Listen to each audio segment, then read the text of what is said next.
எப்படி இருக்கீங்க? இன்னைக்கு சமையல் விருந்துல நாம வந்து ரெண்டு விதமான பொடி எப்படி பண்றதுன்னு பார்க்க போறோம். ஒன்று வந்து பூண்டு சாத பொடி எப்படி பண்றது, அதுக்கப்புறம் பருப்பு பொடி எப்படி பண்றதுன்னு பார்க்க போறோம்.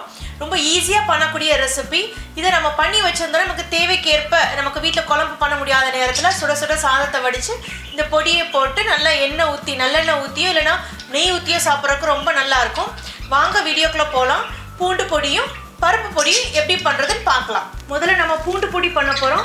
பூண்டு பொடிக்கு நான் ஒவ்வொரு பொருட்களையும் தனித்தனியாக தான் போட்டு வறுத்து எடுக்க போகிறேன். முதல்ல நம்ம உளுந்து போட்டு வறுப்போம். அதுக்கப்புறம் வந்து கடலைப்பருப்பு போட்டு வறுக்க போகிறோம். அதுக்கப்புறம் நம்ம எடுத்துருக்க காஞ்ச மிளகா போட்டு வறுக்க போகிறோம். காஞ்ச மிளகாலாம் வறுத்து கொட்டினதுக்கு அப்புறம் நாம் வந்து வெட்டி வச்சுருக்க வெள்ளைப்பூடை போட்டு நம்ம வறுக்க போகிறோம். வாங்க நம்ம எப்படி பண்ணுறதுன்னு பார்க்கலாம். நான் இதில் உளுந்து சேர்க்குறேன். இங்கே பேன் வந்து சூடாகிடுச்சு. இதில் நான் எடுத்து வச்சுருக்க 1/3 கப்பு உளுத்தம்பருப்பு சேர்த்துக்கிறேன். இது நம்ம லைட்டாக வறுத்துக்கிற போகிறோம். நீங்கள் உளுந்து வறுக்கும் போதே அந்த அரோமா உங்களுக்கு நல்லா கிடைக்கும். அது லைட்டாக ப்ரௌனிஷ் ஆகும்போது நாம் அதை எடுத்துடலாம். இப்போ உளுந்து நமக்கு நல்லாவே வறுபட்டுருச்சு. பாருங்கள், கோல்டன் கலரில் மாற ஆரம்பிச்சிருச்சு. நல்லா மணம் வேற அடிக்க ஆரம்பிச்சிருச்சு. இப்போ நாம் இதை வந்து ஒரு பிளேட்டுக்கு ட்ரான்ஸ்ஃபர் பண்ணிக்கலாம். இப்போ நான் பிளேட்டுக்கு ட்ரான்ஸ்ஃபர் பண்ணிடுறேன்.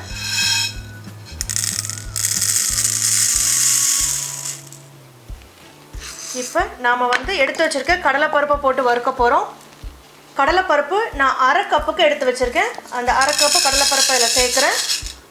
சேர்த்துட்டு இதையும் நாம் வந்து லைட்டாக ப்ரௌன் ஆகிற வரை நம்ம வறுக்க போகிறோம். இப்போ நமக்கு கடலைப்பருப்பும் நல்லாவே வறுபட்டுருச்சு. கலரும் லைட்டும் மாற ஆரம்பிச்சிருச்சு. இது மாதிரி நல்லா ஸ்மெல் அடிக்க ஆரம்பிச்சிச்சு. இதையும் நான் இப்போ வந்து இந்த பிளேட்டுக்கு ட்ரான்ஸ்ஃபர் பண்ணிடுறேன். அதுக்கப்புறம் நம்ம எடுத்து வச்சுருக்க காஞ்ச மிளகாயை போட்டு வறுக்க போகிறோம். இங்கே நான் காஞ்ச மிளகா வந்து 7 நம்பருக்கு எடுத்து வச்சுருக்கேன். அதை இங்கே சேர்த்துக்கிறேன். இது இந்த பட்டை மிளகா சேர்க்குறேன். இது கலருக்காக தான் சேர்க்குறேன். இது ஆப்ஷனல் தான், வேணும்னா சேர்த்துக்கோங்க, இல்லைனா நீங்கள் வந்து அதை ஸ்கிப் பண்ணிக்கலாம். ஆனால் காஞ்ச மிளகா இப்போ 7வே நல்லா காரமாக இருக்குது. இதை விட உங்களுக்கு நல்லா காரம் வேணும்னு நினச்சிங்கன்னா இன்னும் நீங்கள் ஒரு 3 கூட சேர்த்துக்கலாம். இப்போ காஞ்ச மிளகாவும் நல்லா வறுபட்டுருச்சு. பாருங்கள், நல்லா பலூன் மாதிரி உப்ப ஆரம்பிச்சிருச்சு. இப்போ நான் வந்து இதையும் இந்த இதுக்கு ட்ரான்ஸ்ஃபர் பண்ணிக்கிறேன். இப்போ நம்ம வெள்ளைப்பூடை போட்டு வறுக்க போகிறோம். வெள்ளைப்பூடை வறுக்கிறதுக்கு இதில் வந்து நீங்கள் எண்ணெய் வேணும்னா சேர்த்துக்கலாம், இல்லைனா நீங்கள் அதை ஸ்கிப் பண்ணிக்கலாம். இங்கே நான் 1 டீஸ்பூனுக்கு எண்ணெய் சேர்த்துருக்கேன். இந்த எண்ணெயில் நம்ம வெட்டி வச்சுருக்க வெள்ளைப்பூடை போட்டு வறுக்க போகிறோம். இங்கே வெள்ளைப்பூடு வந்து ஒரு 15 வெள்ளைப்பூடை நான் கட் பண்ணி இந்த மாதிரி பாதி பாதியாக சின்ன சின்னதாக கட் பண்ணி வச்சுருக்கேன். இந்த வெள்ளைப்பூடை வறுக்கும்போது தீயை குறைச்சிக்கோங்க. வெள்ளைப்பூடு வந்து கரிஞ்சிடக்கூடாது. மெதுவாக நாம் வந்து ஸ்லோ ஃப்ளேமில் வச்சு இது நல்லா ப்ரௌன் ஆகிற வரை நாம் வறுக்கணும். இப்போ நமக்கு வெள்ளைப்பூடு நல்லா வறுப்பட்டுருச்சு. அதாவது தண்ணி பதமே இல்லை இதில். இதையும் நான் இப்போ வந்து பிளேட்டுக்கு ட்ரான்ஸ்ஃபர் பண்ணிக்கிறேன். இந்த மாதிரி நம்ம ட்ரான்ஸ்ஃபர் பண்ணியாச்சு. இப்போ நம்ம பூண்டு பொடிக்குள்ள பொருட்கள் எல்லாத்தையும் நல்லாவே வறுத்துட்டோம். இந்த நம்ம வறுத்த கடலைப்பருப்பும் உளுத்தம்பருப்பும் நல்லாவே கூல் ஆயிடுச்சு. ஆனால் இப்போ நம்ம வறுத்து போட்டிருந்த இந்த வெள்ளைப்பூடு மட்டும் இன்னும் கொஞ்சம் வார்மாக இருக்குது. இது நல்லா காயணும். வெள்ளைப்பூடு பொடிக்கு மட்டும் எப்போவுமே வெள்ளைப்பூடை வறுத்து போட்டதுக்கப்புறம் அது நல்லா கூலான பிறகு தான் அரைக்கணும். அப்படி நீங்கள் நல்லாவே ஆறாமல் அரைச்சி எடுத்துட்டீங்க அப்படின்னா அந்த பொடி சீக்கிரம் கெட்டு போயிடும், ரொம்ப ஈரப்பதமாக இருக்கும். அதனால் இந்த வெள்ளைப்பூடை வறுத்து கொஞ்சம் நேரம் நல்லா ஆறின பிறகு போட்டு நம்ம அரைச்சி எடுக்கலாம். இன்னும் கொஞ்சம் நம்ம காய விட்டுட்டு நம்ம இதை அரைச்சி எடுத்துக்கலாம். நல்லாவே ஆறிடுச்சு. இந்த பூண்டுமே நல்லாவே உடைய அளவுக்கு நம்ம வறுத்துருக்கோம். இங்கே பாருங்கள். இப்போ இது நல்லா ஆறிடுச்சா? இப்போ நம்ம இதை அரைக்க ஆரம்பிச்சிடலாம். இதை நான் மிக்ஸி ஜாரில் ட்ரான்ஸ்ஃபர் பண்ணிக்கிறேன். மிக்ஸி ஜாரை நல்லா தொடச்சி வச்சுருங்க. இது ஈரப்பதமே இருக்கக்கூடாது. அந்த அளவுக்கு நம்ம க்ளீனாக வச்சுருக்கணும். ஏன்னா இந்த பொடியை அரைச்சி நம்ம ரொம்ப நாளைக்கு வச்சுக்கிற போகிறோம். இதெல்லாம் போட்டதுக்கு அப்புறம் இதில் நான் வந்து 1 டீஸ்பூனுக்கு உப்பு சேர்த்துக்கிறேன். உப்பு சேர்த்துட்டு இதை நாம் அரைச்சி நல்லா பொடி பண்ணி எடுத்துக்கிற போகிறோம். இப்போ நாம் பருப்பு பொடி பண்ண போகிறோம். பருப்பு பொடிக்கு நான் எடுத்து வச்சுருக்க துவரம் பருப்பை முதல்ல போட்டு வறுத்துக்கிற போகிறோம். துவரம் பருப்புக்கு அப்புறம் நம்ம எடுத்த மிளகையும் காஞ்ச மிளகாய் இருக்கு இல்லையா, காஞ்ச மிளகாயும் நம்ம போட்டு வறுத்து எடுத்துக்கிற போகிறோம். வாங்க எப்படி பண்ணலான்னு பார்க்கலாம். இப்போ நம்ம எடுத்து வச்சுருக்க துவரம் பருப்பு 1 கப்பு, அதை நம்ம இதை போட்டு நம்ம வறுத்துக்கலாம். இந்த பருப்பு வந்து கோல்டன் கலரில் வர வரைக்கும் லைட்டாக நம்ம வறுக்க போகிறோம்.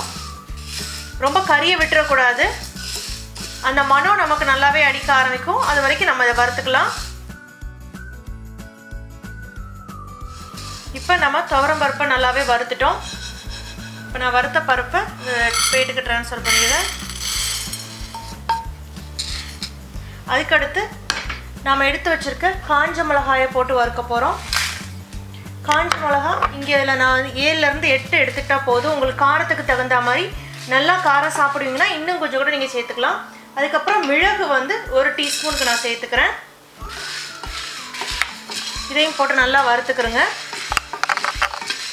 அந்த மிளகாய் வந்து இந்த காஞ்ச மிளகாய் லைட்டாக புஃப்னு வர வர நம்ம வறுத்துட்டு அதையும் நம்ம பிளேட்டுக்கு ட்ரான்ஸ்ஃபர் பண்ணிக்கலாம். இப்போ மிளகாவை நான் போட்டிருக்க காஞ்ச மிளகாவும் வறுபட்டுருச்சு பாருங்கள். கலர் மாற அந்த பிளாக் கலரில் மாற ஆரம்பிச்சிருச்சு. இப்போ நாம் இதையும் எடுத்துடலாம். இப்போ லைட்டாக புஷ்ஷுன்னு வர அந்த பாருங்கள் பலூன் மாதிரி வர ஆரம்பிச்சிருச்சு. இப்போ நம்ம இதையும் பிளேட்டுக்கு ட்ரான்ஸ்ஃபர் பண்ணிடலாம்.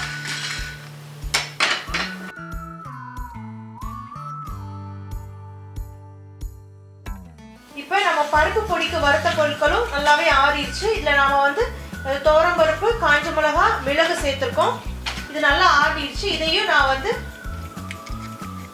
இப்போ இதுக்கு ட்ரான்ஸ்ஃபர் பண்ணுறேன். இப்போ இது ட்ரான்ஸ்ஃபர் பண்ணதுக்கப்புறம் நாம் எடுத்து வச்சுருக்க பொட்டுக்கடலை இருக்கு இல்லையா, பொடிக்கடலை, இதை நான் ஒரு 1/2 கப்புக்கு எடுத்து வச்சுருக்கேன். அதையும் இதில் நான் சேர்க்குறேன். அதுக்கப்புறம் பெருங்காயம் வந்து நான் இந்த சைஸ்க்கு எடுத்து வச்சுருக்கேன். நீங்கள் வந்து பொடி பண்ணி வச்சுருந்தீங்க அப்படின்னா ஒரு 1/4 டீஸ்பூனுக்கு பெருங்காயம் பொடி சேர்த்துக்கிறேங்க. அதுக்கப்புறம் உப்பு நான் வந்து இங்கே 1 டீஸ்பூனுக்கு சேர்க்குறேன்.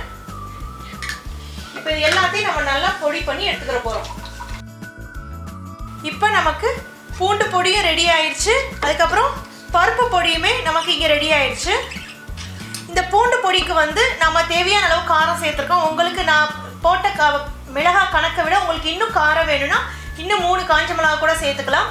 உங்களுக்கு குழம்பு வைக்க முடியாத டைமில் வந்து அதாவது சாதத்தை நல்லா சுட சுட வெள்ளை சாதத்தை வடித்து அதில் இந்த பொடி 2 டீஸ்பூன் போட்டுட்டு அதில் 1 டீஸ்பூனுக்கு நல்ல நெய்யோ இல்லைன்னா நெய்யோ சேர்த்து நல்லா மிக்ஸ் பண்ணி சாப்பிட்டா ரொம்ப நல்லாயிருக்கும். ஈரமான கரண்டியை விட்டுறக்கூடாது. நல்லா காஞ்ச ஸ்பூனாக தான் உள்ளே விட்டு எடுக்கணும். இதை நீங்களும் ட்ரை பண்ணி பாருங்கள்.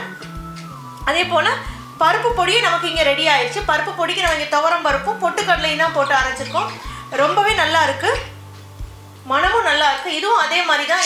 இந்த பருப்பு பொடி இந்த பூண்டு பொடி ரெண்டையுமே நீங்கள் சாதத்துக்கு மட்டும் இல்லாமல் தோசை ஊற்றுனீங்கன்னா தோசைக்கு மேலேயும் போட்டு சாப்பிட்லாம். இட்லிக்கும் நீங்கள் வந்து இதை வந்து இட்லி பொடி மாதிரி வச்சு சாப்பிட்லாம். ரொம்ப டேஸ்ட்டாக இருக்கும். இதை ட்ரை பண்ணி பாருங்கள். பார்த்துட்டு உங்கள் கமெண்ட்ஸை சமையல் விருந்தில் போஸ்ட் பண்ணுங்கள். இந்த வீடியோ உங்களுக்கு பிடிச்சிருந்தா லைக் பண்ணுங்கள். சமையல் விருந்து சேனலை சப்ஸ்கிரைப் பண்ணுங்கள். கூடவே பெல் சிம்பிளே நீங்கள் கிளிக் பண்ணிட்டீங்கன்னா நான் அப்டேட் பண்ணுற வீடியோஸ் உடனே பார்க்கலாம். நம்ம இன்னொரு வீடியோவில் சந்திக்கலாம். நன்றி, வணக்கம்.